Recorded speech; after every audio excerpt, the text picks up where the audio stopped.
Hello Drag Gang and welcome back to another video. Today we'll be reacting to and breaking down the Season 6 official teaser. I have seen the teaser already before, but I would love to just scream at y'all about how hyped and scary this is. So let's get right into it. We're going to watch the teaser through once, and then we're going to go back through and analyze anything I've noticed or anything I think that's going to happen in Season 6 based on the teaser, as well as talking about how this relates to the first episode that the people at New York Comic Con got to see. Let's watch. Of course, it starts with Raylo. All of us. I miss season 1. Stardust. I Held miss together the by love. Justice. It's so. For an instant. But like, most of them are dead. Oh my gosh. This is so creepy. Like Terry's like squishing. My mom left me. He's so My scared. brother left me, and now my dad is gone. Okay, she didn't say dead. Everyone leaves. I'm here for you. Terry. But Terry, you you're deserve never better. going to leave me. What? That's that was a scene. Yeah. Oh, I'm so excited. He loses his wings. He's blindfolded. And then we get the title. There's not a lot here, but there's also a lot in here. Let's start with what Aaravos says. And not worry about the visuals. Let me turn on there's no captions. It's fine. We are, all of us, stardust, held together by love for an instant. Okay, so what he said was, we are all held together by stardust. We are all stardust held together by love for an instant. Basically, it's close enough word already. So he's saying they're stardust. So that makes sense that that's stars, but he's a star touch elf. So I feel like this is insinuating how, like, they're stardust and Aaravos is the star, so he's so much more powerful than everybody else. Like, he says we are all stardust held together by love. Like, so far, we haven't really seen any emotional side of Aaravos. We've only seen him be cold, manipulating, calculating. We don't really get any love or care from Aaravos so far. I really do think it's interesting that we hear Aaravos narrate the opening part of the teaser, and then we've never seen this side of him before.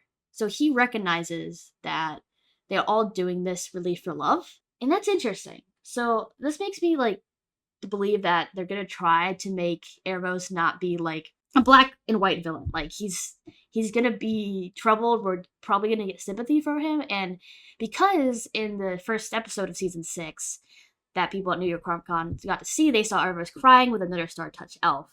That leads me to believe they're gonna be trying to give him like some sort of either not like a redemption arc, but make him a villain that we understand his motives of, because right now it's like Aaravos caused all these problems of the world of Zadia. Oh, he's so evil, but like I feel like he had a reason for everything he did, and for him to be talking about love and being blamed for all the war and conflict in the world, it's really twofold. Like it's interesting. It's an interesting dynamic, and I'm really looking forward to seeing how it does in season 6. Now to discuss the different flashes of characters here. A lot of them, which, let's just talk about it. So we start with Raylo, which, I mean, that's the big relationship, right? Callum and Rayla and their little lover spat. She left. She's trying to do what's best for him. He loves her so much, he'll do anything for her. And I think it's really important that they show this, like first. I'm a film major, so I've done a lot of editing and putting stuff together myself. And having this be the first scene we see is Callum comforting Rayla at Stormspire when everything seemed lost. I feel like that's going to be maybe parallel the other way, where Rayla is going to be comforting Callum, maybe at the big tower with the gems on it. And I feel like this is the most important part of this flashback, is we're going to be centering on Rayla and Callum's relationship in season 6.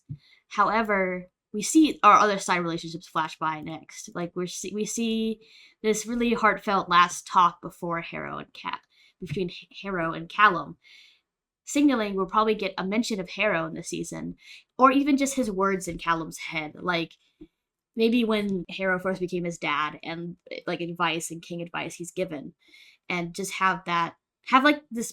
Like Callum doesn't really have anyone to look up to right now.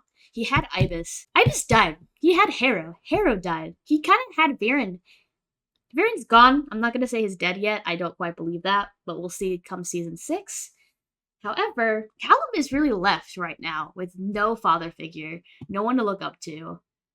Like, he's on his own. He is his own man, despite being, I think canonically, he's 17, if I'm not wrong.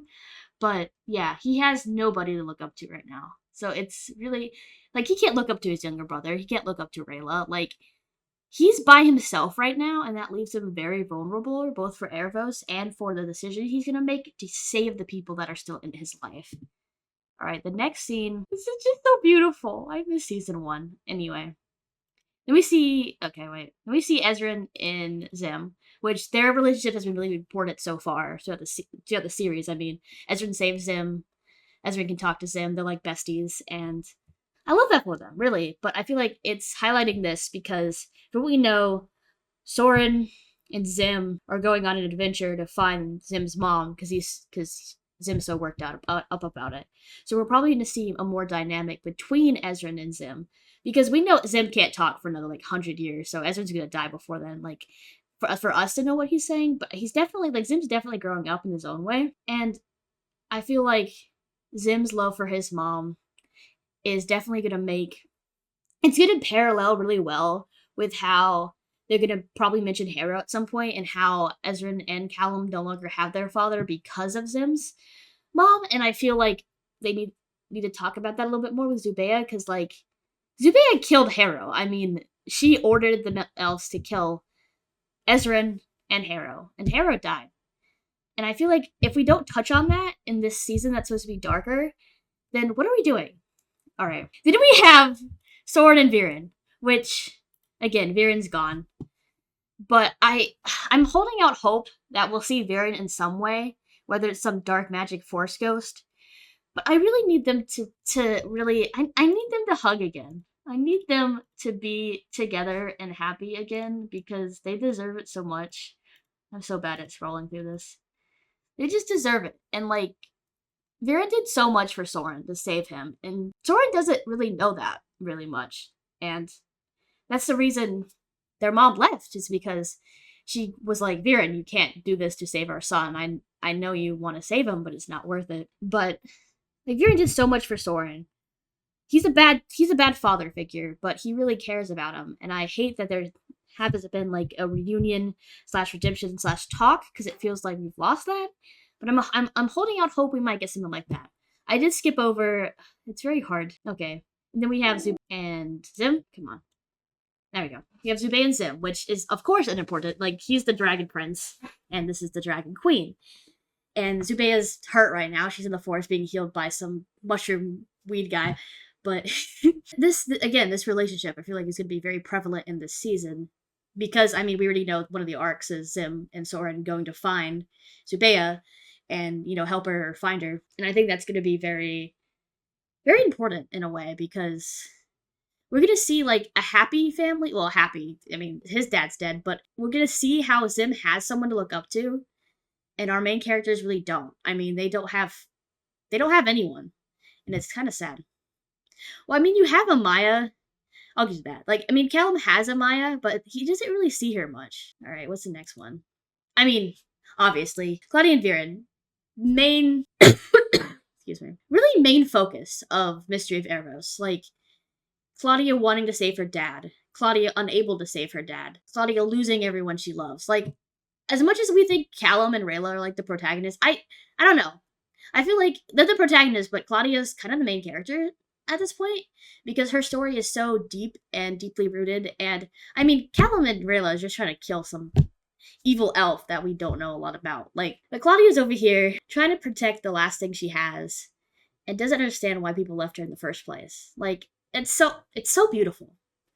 I'm really excited to see what happens next. All right. Then I feel like they just threw Athari and Runaan in here to remind us that Runaan's not dead and Athari doesn't know. So I'm thinking by putting this in there, they're gonna at least mention that Runaan is in one of the clans. And I want to say we'll save Rayla's parents and Runaan in this season 6. But I feel like with all the Aaravos stuff, it's going to be either pushed aside or it's either going to be pushed aside till the next season, or it's going to be one of the important main plots of, like, Aaravos is like, oh, I can free, like, the crystals. Like, there's only so many crystals, 3 crystals. And they need 1 crystal, like, to destroy it to save her parent, like, save each parent and save Runaan. So that means they can't actually kill Aaravos. Aaravos, sorry. To kill Aaravos. So it's like, it's gonna be saving this, saving love, or killing. And I don't know, I want to save love. I want to save love here. Now our next clip is of course Terry and Claudia, which later in the trailer we see something. We get to that a little bit, but I don't know. I love their relationship. It's definitely toxic. It's definitely toxic in a little way because Terry clearly cares about her so much, but Claudia is going through so much that, like, she's struggling to love herself and be, like, good without her father, without, like, she still hasn't gotten over that Soren left. She still hasn't gotten over the fact her mother left. Like, she has a lot of healing to do, and I think Terry has been good for that, but also she hasn't been acknowledging that she needs healing, so she's kind of just gone down this dark path. But Terry's just such a pure being. Like, please, Claudia, please take care of him. Please don't do whatever you did down here, okay? Our next relationship is Janny and Amaya, which I said before, like, Callum and Rayla don't have anyone to look up to. I mean, they're some of the, like, more prevalent adult figures in the show. However, they're dealing with their own little problem. I mean, Karim is trying to, like, take over and steal the Sunseed, and there's a whole, like, other plot going on here that I feel like it's gonna connect back to Aaravos in the end. But right now, they're busy. Like, they're busy. Like, sure, Maya came and helped them at the library. She gave Rayla good advice, but I think what she's missing is giving Callum advice and what to do next. I mean, he's literally up against, like, the most evil creature in the world, and no one's helping him. Like, there's no adult. Like, Amaya's like, oh, no, you got it, bestie. Like, what? Like, sure, like, apparently in season 6, episode 1, the whole council of Katalis talks about what to do with the prison. But the council is made up of, like, Soren, Corvus, Ezra, Callum, Rayla, Barrius, and then Opili, and yeah, like, Opili is, like, the only one they have, but I don't know if I even trust Opili fully, because she definitely cares more about the humans than finding peace. So it's like, they're on their own, and it's really scary, and I'm excited to see what season 6 brings. Anyway, then we see the Queens of Durin, which I think it's interesting they bring this up because they died for the love of the kingdom. They died to save people, and maybe we'll have something like that mirrored in this season. So we're seeing all these different relationships in which love is parent, friends, fatherly, romantic love, and how that's, like, the important thing here with the stars.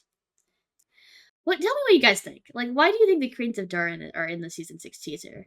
What's the point? I love them, but, like, hello? Also, why isn't this the kissing scene? I would like to see them kissing. Okay, anyway. And then we have a little family with Ezran, and yeah, it's sad. They're both dead. She died saving, and he died basically kind of buying time for Ezran in a certain way to get away. And they're gone. There's no, like, I think Janny and Amaya are trying to be this, like, perfect couple, but they're really not right now because they're struggling with a lot of things. Like, they are the love that Callum and Ezran got. And it's sad that we don't get to see that anymore and that our protagonists don't have that support once again. Anyway, and then we see Viren. All of the scenes before this are love, are light, are life, are good, happy moments. But then we see Viren dying. Well, what we assume to be Viren dying. He's curling up alone. It's a really big contrast between the first part of this teaser and the second part. And I feel like they're saying something with this here.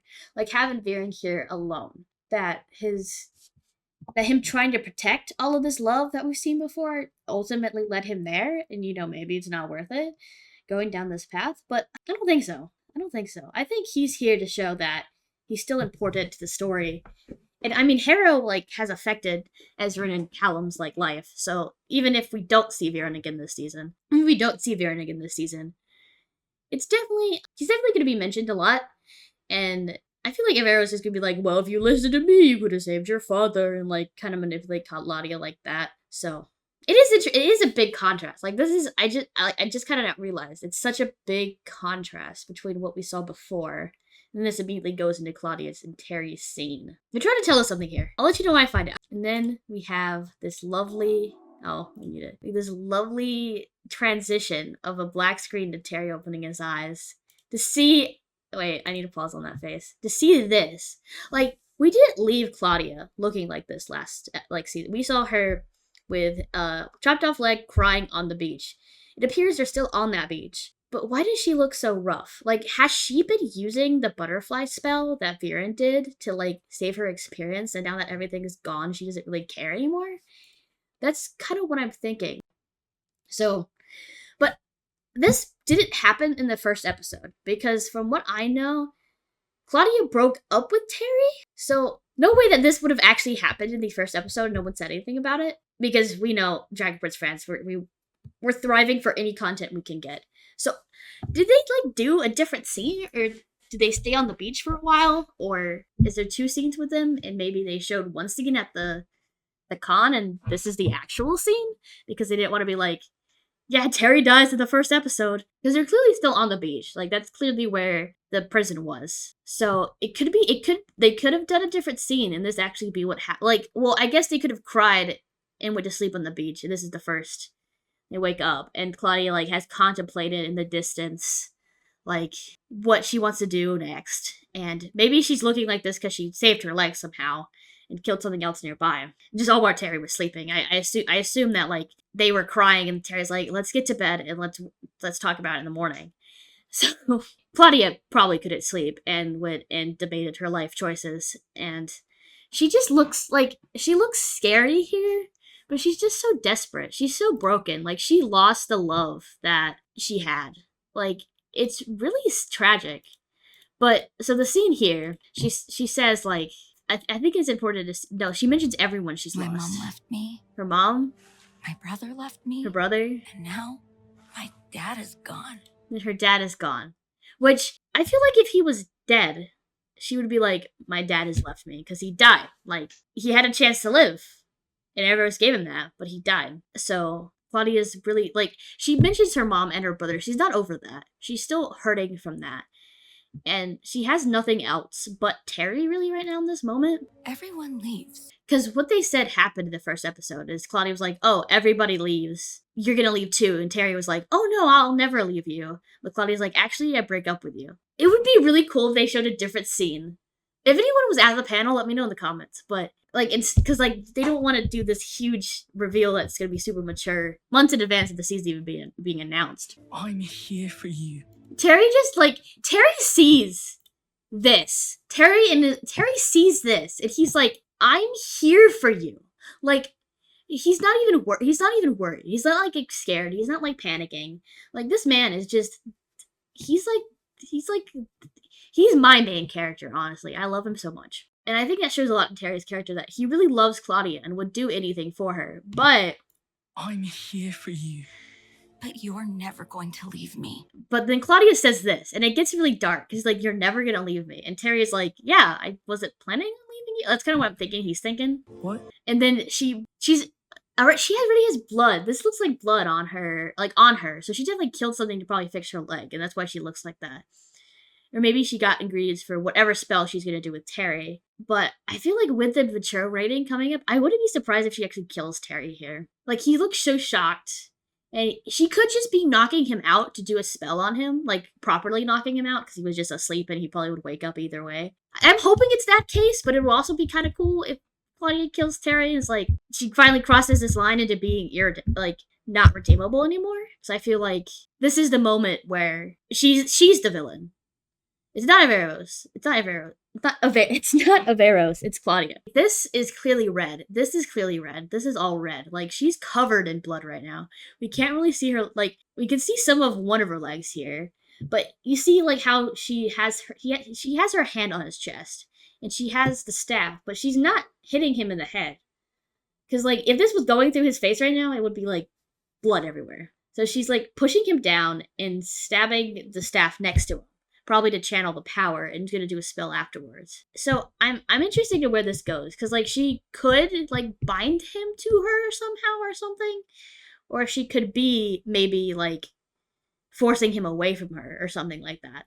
that we saw and that they saw in the New York Comic Con episode. And then it just ends like that, and then we just fade up the title, this calming music, and then we get to the other part that's really interesting. It's Callum with feathers losing his wings. Then we see him fall. Like, after all this with Claudia, then we're like, actually, Callum is falling through the void right now. Let's just signal that and fade to next title. Anyway, he's blindfolded. He's falling. His wing spell's not working. I feel like that's where we are. This feels like a dream sequence based on the other dream sequence they've had, like when Callum had his panic attack. Like, it feels a lot like that. So I don't think this is an actual scene, but it could be because of the star scraper and how tall that is. He could have been falling off there. A couple of people have theorized that it's like Callum trying to free himself from Aaravos, and by blindfolding himself, Aaravos can't see what he's doing, and then he's no longer Aaravos' puppet because Raylan refuses to kill him. So basically, he just falls off the tower and hits the ground. But I don't see Callum, like, I know Callum really cares about not being Aaravos' puppet, but to a certain extent, I feel like him protecting his loved ones is more important than his own life. So I don't think he would just leave like this, in a way, unless things get really dire. But I do feel like him losing his feathers is something we really need to keep in mind, because he can't do the spell anymore. Like, something happened. Like, he can't connect to the Sky Arcanum anymore. Someone else said it was like maybe he made a wish to get rid of all dark magic, and now he can't do magic because his Arcanum, like, that's how he connects. The Arcanum is to do dark magic first. And I think that's a good point. But maybe, like, killing Aaravos, it gets rid of dark magic, and Callum is no longer a mage. And he loses that. I think that'd be very interesting. But I feel like here, maybe it's a dream sequence, or maybe it's even Aaravos trying to manipulate Callum more, being like, hey, even if you try to get away from me, you can't. Like, ha ha ha. But the fact that he had his wings up at some point meant he had intended to fall off a cliff. But now, like he's so calm. I feel like also the music is also important. Like, it's really serene. And it's like an intense beat right here. We see Callum. It's not panicked. And I can't imagine that if they were to have one of the protagonists try to kill themselves off, we would have had this music in the background. Granted, they could be manipulating it, but my thought of why this is happening is Callum's in a dream sequence, trying to figure out how to defeat Aaravos in a way that works for everybody. And maybe he has to make a sacrifice to lose his mage powers, and this is what it's symbolizing to, save Zadia. But is Aaravos really a villain? I mean, I think he definitely is not a hero. But anyway, that's a theory for another day. Anyway, then coming soon, 2024. I don't think it can come soon enough, to be honest. I'm expecting early 2024, or if not early 2024, like springtime. Like early spring, late spring, because we've had like seasons released in April before, and I think that's a good day. Like, I don't think they're gonna coming soon. It's not gonna be like late 2024. It's definitely gonna be an early release, and this was a lot. This is a lot in this, like, it's not even a minute in 28. Like, it ends really like right here. Like, but even the main part is less than a minute with Claudia and the flashback. Like, the new content we get is really only like 20 seconds here and then a little bit of Callum. But it gives us a lot to go on. And I don't know, I'm really excited for this next season because it's going to be dark, it's going to be gritty, it's going to be emotional. And I just pray to the dragons that Wonderstorm can pull it off and do it right. Anyway, that's enough of me rambling in your ear. I'll see you guys next video, and have a great day, Drag Gang. You're the best.